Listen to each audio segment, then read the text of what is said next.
भाग्या की हंसी नक्श के कान में चुभने लगी थी। वो और बर्दाश्त नहीं कर पाया। उसने अपनी जेब से बैंक का चेकबुक बाहर निकाला और एक साइंड ब्लैंक चेक अनिका की तरफ बढ़ाते हुए बोला, अनिका, ये लो, तुम्हारे लिए, मतलब अंजी कॉर्पोरेशन के लिए। मुझे पता है कि रकम ज्यादा होगी तो कैश तो नहीं चलेगा, नहीं तो मैं कैश दे देता। अमाउंट भी मुझे पता नहीं, तो मैंने ब्लैंक चेक पे साइन कर दिया तुम्हारे लिए। नक्श की बात सुनकर अनिका शॉक थी। उसी स्टेट में उसने नक्श के हाथ से वो ब्लैंक चेक ले तो लिया, लेकिन उसे समझ नहीं आ रहा था कि वो रिएक्ट कैसे करे। दूसरी तरफ भाग्या ये सीन देखकर और भी जोर से हंसने लगी और उसे लगा जैसे नक्श तो वाकई में बहुत बड़ा बेवकूफ है जो उसके कहने पर कुछ भी हरकतें कर रहा है। भाई साहब, अंजी कॉर्पोरेशन को बचाना है, बेचना नहीं है। और तुम्हें पता है ना कि ब्लैंक चेक देने से कुछ फायदा नहीं है, बैंक में पैसे होने चाहिए। और तुम्हारे पास तो इतना माल है नहीं। हाँ, हम सबको पता है तुम्हारे बैंक में कितने पैसे हैं। देख लिया तुमने, अब वापस दे दो प्लीज। और ये बताओ, तुम्हारे पास माल है? नहीं, लेकिन अभी भाग्या ने बोलना शुरू ही किया कि तभी नक्श ने उसे बीच में ही टोकते हुए कहा, इसके बाद खुद खर्च करने के लिए नहीं होता ना, वो फ्री में ज्ञान नहीं बांटता, ठीक है?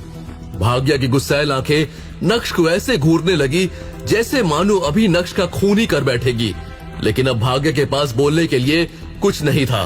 भाग्या की बोलती बंद करने के बाद नक्श ने अनिका को देखा, जो अभी भी नक्श की बात पर यकीन नहीं कर पा रही थी। वो उस ब्लैंक चेक को साइड में ही रखने वाली थी कि तभी नक्श ने कहा, अनिका एक सेकंड प्लीज। अगर तुम चाहो ना तो नेट बैंकिंग में मेरे अकाउंट में चेक कर सकती हो कि मेरे पास पैसे है कि नहीं। अनिका भी नक्श की बात पर भरोसा करना चाहती थी, लेकिन वो भरोसा नहीं कर पा रही थी क्योंकि नक्श के पास कोई जॉब ही नहीं थी। पूरे दिन तो नक्श घर में बैठा रहता है, घर के सारे काम करता है। आज अचानक से वो आया और उसने ब्लैंक चेक देते हुए कहा कि अंजी कॉर्पोरेशन को बचा लो। अगर अनिका की जगह कोई भी होता तो उसके लिए भी नक्श की बात पर यकीन करना उतना ही डिफिकल्ट होता जितना अभी अनिका को हो रहा था। वैसे तो नक्श ने भाग्या का मुंह बंद करवा दिया था, लेकिन अभी इस टॉपिक पर भाग्या को लगा कि वो नक्श को दबा सकती है। दीदी, ये आपको चेक करने बोल ही रहा है तो आप चेक कर लीजिए ना, उसके सेटिस्फैक्शन के लिए। और हम सबको पता है उसके अकाउंट में कितने ही पैसे होंगे, 2 रुपए। अब हर तरफ से अनिका को प्रेशर फील हो रहा था। अनिका ने एक बार फिर से नक्श की ओर देखते हुए कहा, नक्श, तुम सच में चाहते हो कि मैं तुम्हारा बैंक अकाउंट चेक करूं? हाँ, मैं सच में चाहता हूँ कि तुम मेरा बैंक अकाउंट चेक करो, क्योंकि मैं तुमसे तो कभी झूठ बोलूंगा नहीं। अनिका अनिका से ज्यादा तो भाग्या एक्साइटेड दिख रही थी। तुम क्या लैपटॉप के अंदर ही घुस जाओगी क्या? बैठ जाओ आराम से, देख रही है ना, बैठो। तुरंत ही नक्श ने अनिका को कस्टमर आईडी बताया और धीमी आवाज में बोला, वैसे पासवर्ड तुम्हारा बर्थ डेट है। पासवर्ड एंटर करने के बाद जैसे ही बैंक की साइट ने उस अकाउंट का बैलेंस दिखाया, वैसे ही अनिका के तोते उड़ गए। उस अकाउंट में पूरे 5 करोड़ रुपए थे। जब भाग्या की नजर लैपटॉप स्क्रीन पर गई तो उसका मुंह भी खुला का खुला रह गया था। ये कैसे हो सकता है? How is this possible? कहते हुए भाग्या पूरी तरह से शॉक नजर आ रही थी। इसी बीच चित्रा भी घर आ गई और जब उसने ये सिचुएशन देखी तो वो तुरंत ही बोली, क्या हो गया? भाग्या केम छो? શું કરે છે?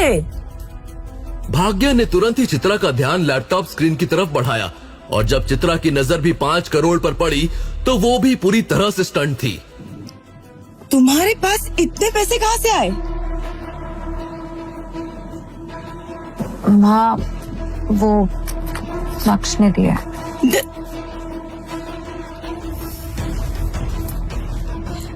तुम्हारे पास इतने पैसे कहाँ से आए? I'm sorry, मैं वो बता नहीं सकता आपको, लेकिन हाँ ये जरूर बता सकता हूँ कि जहाँ से भी आए हैं कोई गलत सोच से नहीं आए हैं, तो इसका इस्तेमाल कर सकते हैं। अनिका, तुम इन पैसों का आंख बंद करके इस्तेमाल कर सकती हो, सच में। ये बोलने के बाद नक्श ने अपनी एक नजर भाग्या पर डाली और बोला, भाई बड़े बेशरम लोग हैं यहाँ पे, इतनी बेइज्जती होने के बावजूद यहीं खड़े हुए, लगता है और कोई काम धंधा नहीं है। क्या करें, सारा काम मुझे ही करना पड़ रहा है आजकल। ये सुनकर भाग्या पूरी तरह से स्टंट रह गई थी। जिस आदमी के मुंह में पहले जुबान नहीं थी, आज वही जुबान कैंची की तरह चल रही थी। शर्म और गुस्से के मारे भाग्या का चेहरा पूरा लाल हो गया था। इससे पहले कि भाग्या कुछ बोले, अनिका ने नक्श का हाथ पकड़ा और तुरंत ही उसे बेडरूम में ले गई। अरे अनिका, नक्श, सच सच बताओ, तुम्हारे पास ये पैसे कहाँ से है? यहाँ पे कोई नहीं है। अनिका छोड़ो ना, मैं वैसे भी बहुत थक गया हूँ। मैं बाद में बात करूंगा। बताओ,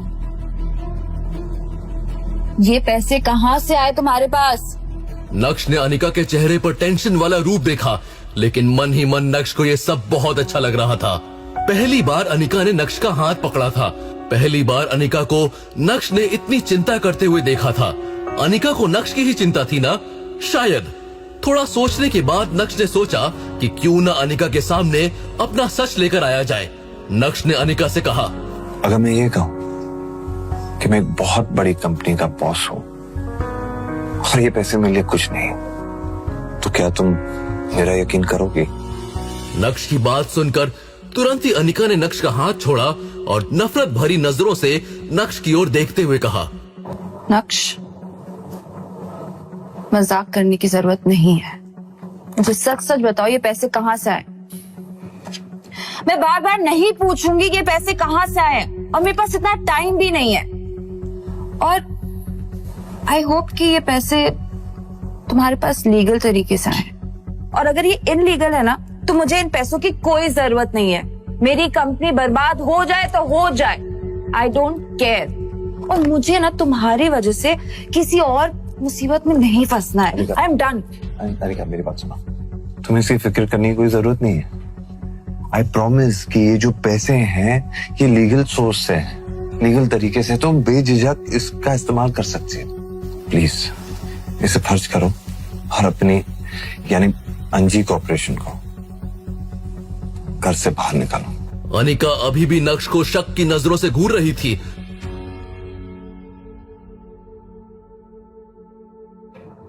ठीक है, मैं तुम पे भरोसा कर रही हूँ, और तुम भी चिंता मत करो, मैं तुम्हें पैसे जल्दी लौटा दूंगी, जितनी जल्दी हो सकेगी उतनी जल्दी। Okay, thank you. You welcome. नक्श ने अपना हाथ हिलाया और सबसे पहले कमरे से बाहर निकला। बाहर आकर नक्श ने देखा कि भाग्या तो वहाँ से जा चुकी थी। ये जानकर नक्श को अच्छा नहीं लगा। शायद नक्श भाग्या की और खिंचाई करना चाहता था। तभी इतने में चित्रा वहाँ आई और उसने फिर से नक्श से पूछा, नक्श, तुम्हारे पास 5 करोड़ रुपए कहाँ से आए? इतने में अनिका ने अपनी माँ को साइड में किया और उसके कान में कुछ बोलने लगी। उसके बाद से चित्रा ने कोई सवाल जवाब नहीं किए। हालांकि नक्श के प्रति उसका एटीट्यूड पहले से थोड़ा जेंटल हो गया था। दूसरी तरफ अब सूरत शहर की ही नहीं बल्कि पूरे गुजरात की काया पलट होने वाली थी। भानुशाली ग्रुप में नए सीईओ की एंट्री हो गई थी। पूरे गुजरात में ये बात करने का मेन टॉपिक बन गया था। अब जब भानुशाली ग्रुप नए सीईओ के साथ मार्केट में उतरा तो बहुत सारी एंटरटेनमेंट कंपनीज इनके साथ टाई अप करते हुए अपनी किस्मत आजमाना चाहती थी, लेकिन सीईओ साहब ने सबको लाल झंडा दिखाया था। यहाँ तक कि उन कंपनीज को भी जो पहले कई सालों से भानुशाली ग्रुप के साथ काम करते हुए आ रही थी, नक्श ने सबका कॉन्ट्रैक्ट खत्म कर दिया था। पहले ही दिन से नक्श ने अपने तरीके से काम करना शुरू कर दिया था और आगे आगे नक्श ने जो किया उससे भानुशाली ग्रुप खूब सुर्खियां बटोरने लगा था। लॉजिकली बात की जाए तो अभी तक भानुशाली ग्रुप ने जिन भी कंपनीज के साथ टाई अप किया है वो सभी हाई प्रोफाइल कंपनीज थी। कुछ सूरत की, कुछ अहमदाबाद की, तो कुछ मुंबई की। लेकिन इस बार जब लोगों ने जावेरी खानदान के बारे में सुना तो उन्हें बहुत शॉकिंग लगा। बहुत लोगों ने अनिका जावेरी के बारे में सुना ही नहीं था और जावेरी परिवार भानुशाली ग्रुप के साथ डील करने चला गया। ऐसा नहीं है कि सूरत शहर में कोई जावेरी खानदान को जानता नहीं था, बिल्कुल जानते थे, लेकिन अनिका जावेरी को नहीं जानते थे क्योंकि अनिका तो सिर्फ जावेरी खानदान का हिस्सा थी। उसका नाम कभी भी जावेरी खानदान के चर्चित सितारों में शामिल नहीं होता था। हाँ, लेकिन सूरत शहर में नवीन जावेरी को लेकर काफी बातें उठी थी। बहुत से लोगों को पता चल गया था कि जावेरी खानदान का चर्चित चेहरा नवीन जावेरी यानी अपने मैम्बो अंकल भानुशाली ग्रुप के साथ डील करने गए थे, लेकिन उन्हें रिजेक्ट कर दिया गया। लोग बहुत ही ज्यादा कंफ्यूज थे। जब जावेरी खानदान के सबसे पावरफुल इंसान नवीन जावेरी को रिजेक्ट कर दिया, तो फिर भला ये अनिका जावेरी भानुशाली ग्रुप जाकर कौन सा तीर मार लेगी? भानुशाली ग्रुप का नया सीईओ आखिर सोच क्या रहा है? क्या वो बड़ी हाई प्रोफाइल कंपनीज की जगह अब क्या छोटी छोटी कंपनीज के साथ काम करना चाहता है? कुछ ऐसे ही सवाल लोगों के मन में उठने लगे थे। ये सारे सवाल सिर्फ लोगों के मन में ही नहीं, बल्कि अब तो अनिका जावेरी के मन में भी उठने लगे थे, क्योंकि उसे भी कुछ समझ में नहीं आया कि उसके साथ हुआ क्या। जिस दिन वो पार्टनरशिप की बात करने भानुशाली ग्रुप गई, तो नए सीईओ से उसकी कोई मुलाकात नहीं हुई, लेकिन उसके हाथों में सीधा कॉन्ट्रैक्ट थमा दिया गया।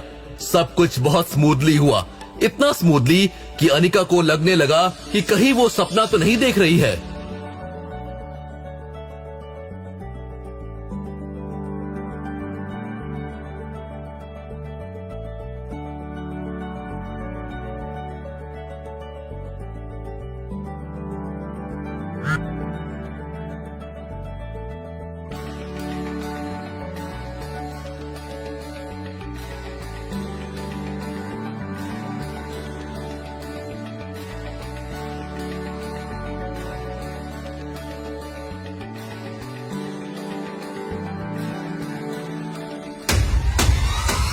आगे की कहानी जानने के लिए नीचे दिए गए लिंक से डाउनलोड करें पॉकेट FM ऐप।